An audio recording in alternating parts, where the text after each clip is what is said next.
Okay. I haven't filmed much today. I really didn't film much yesterday after class either. Just basically got busy with freelance work when I got home last night. I had a deliverable due with one of my clients. Yesterday was basically just talking about our research and where we're looking for research. And like I said, I am reading this book for my class right now. I also have another book I'm reading that's a design-related book. I'm a little cold. One second. It's a little bit better. So today I ran to the art store and I got some paper for my drawing class. My wife is out of town this weekend. She's at an ice skating competition, so I'm here all alone to work on my thesis project, which is probably what I'm going to do. I might jump on the PS4 a little bit and have some mental breaks. Also, interesting side note, I won Lights tickets. If you don't know Lights, she's cool. Here's her album.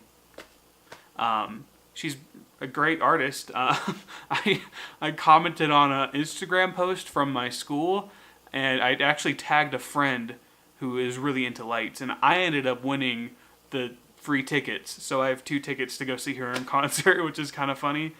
So maybe you'll see some of that. That's in February. It's February 13th. So you'll probably see some of that happen, which is, I mean, it's cool. It's like finally my education is paying off. But yeah, I don't know. It's super interesting. Anyway, so right now I'm leaning towards making this product focused on informing people on what they've interacted with as far as like fake news and stuff like that goes.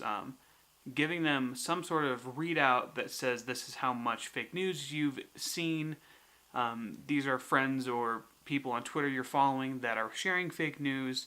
And here are some alternate news sources for you to read or check up on that are more legitimate or are more often classified as being believable. So one of the biggest pieces of learning so far I've had is that telling someone something is fake or telling them that it's disputed, like Facebook was doing, is actually more detrimental than constructive, and that people will end up reinforcing their belief inside something that is considered fake because they're told it's fake. A better solution instead is to provide alternate news sources or alternate articles about that subject. Facebook's experimenting with that right now. I'll link to a Medium article that's about that, but basically they're showing news stories that are from reputable sources alongside ones that aren't or are considered to be fake. And so I think moving in that direction, it'd be really cool to have something that it's not platform dependent, so it's not just Facebook, but instead it encapsulates your whole internet experience. Maybe it connects to your email account and your Twitter and your whatever you consume news on. And I'll have to do more research into where people are getting most of their news, but my assumption and from like Pew Research articles I've read, I would assume most of it's coming from Twitter and Facebook. So obviously those two are a given, and it has to be mobile because people are reading the news while they're on their phone in line at the coffee shop. So I think the shape this will take is going to be some mobile application that gives you alternate news sources to things that you've shared or friends have shared that you've interacted with. So if you like a post or if you share a post on Twitter or Facebook and it's considered misleading or false, perhaps this application can notify you immediately and provide alternate news sources and then lead you down a path of either following new news sources, getting certain ones out of your news feed. Like it could suggest, hey, we recommend you unfollow this page because they've been known to do these things. One thing to note is I'm not going to be actually building this because I'm not a developer and we don't have time to work with developers. So So whatever I design is going to end up being hypothetical, but I want it to be as accurate and as possible as I can, because not only will that make me feel like I'm doing something that's more legitimate and actually solving a problem rather than just playing around with fun ideas, but perhaps it can actually lead to something, or this research into working with real things will teach me something rather than making some fantastical application that isn't really possible.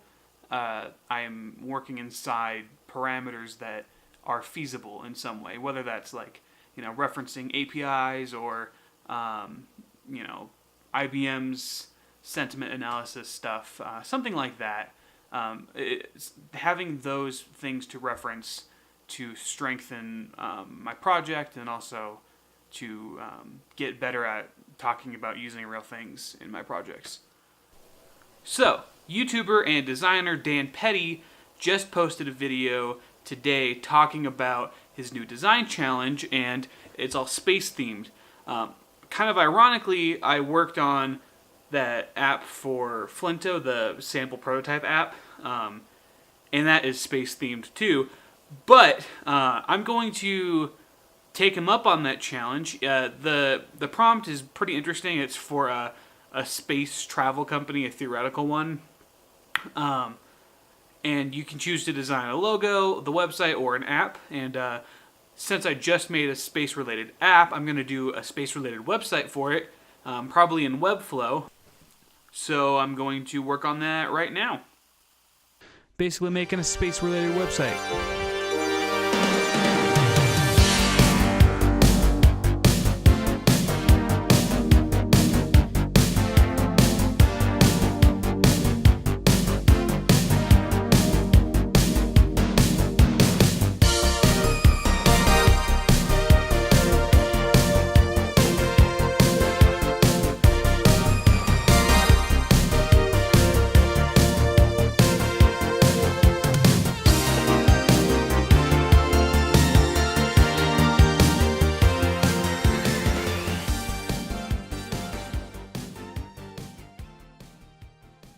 Alright, it is early morning Friday. Got some coffee going, and I'm about to head to class.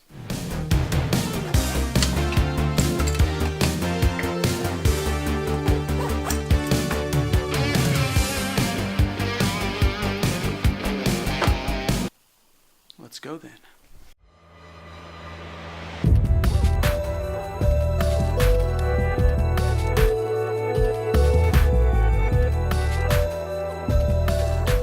Alright, I just got out of my drawing class. It takes a lot out of you. It's super tiring, not only because of how you're sitting the whole day, but also just the process of making art is really tiring. Okay, it is Saturday night. I haven't done much vlogging. I haven't done much working today either. Last night I played some video games with my friend, and I applied to a bunch of jobs. I'm using this app called Hunter. It's actually really cool. It helps you track what jobs you've applied to. So you should definitely check that out. But so yeah, last night I applied to some jobs and I played some video games. And side note, I know they say that you shouldn't apply to jobs after 10 a.m. But I did? And technically it's always after 10 a.m., no matter what time you're talking about. And then today, I helped my brother move stuff out of his storage into his new apartment, and it ended up taking longer than we expected, so today's been mostly that, not a lot of vlogging and working, but regardless, sometimes you need days that are like that. So I have an assignment due for my thesis class on Monday, so tomorrow I'm going to finish that up. That's a task list and like a Gantt chart type thing for my thesis project. I'm going to try to align that in a sprint sort of thing, but we're not going to be able to be truly agile given that we're not working with a dev team, number one, and number two, it's like a really finite amount of time. So having that flexibility of the agile structure doesn't necessarily work, but I think defining things in sprints, or at least like thinking about it that way, is really helpful, really beneficial for me. Basically, that's it for this week. I wasn't too eventful thesis-wise, but that's the nature of where we're at with the project right now. That's the nature of where we're at with most classes. Yeah, I don't know. Pretty basic week. Nothing too crazy. My wife is out of town right now, so it's pretty boring actually. It's like I forget what I used to do before I was married. Like, what did I do with my free time? I don't know. But yeah, she comes back tomorrow night.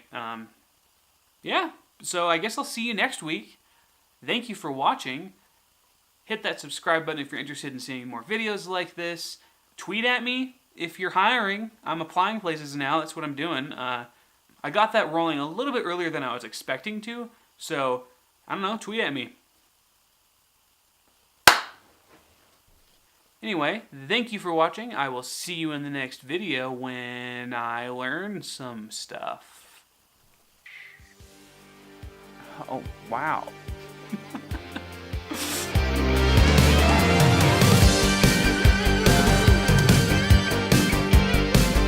I've decided that I'm gonna do bi-weekly vlogs instead of weekly, because I found that I have enough content to do that.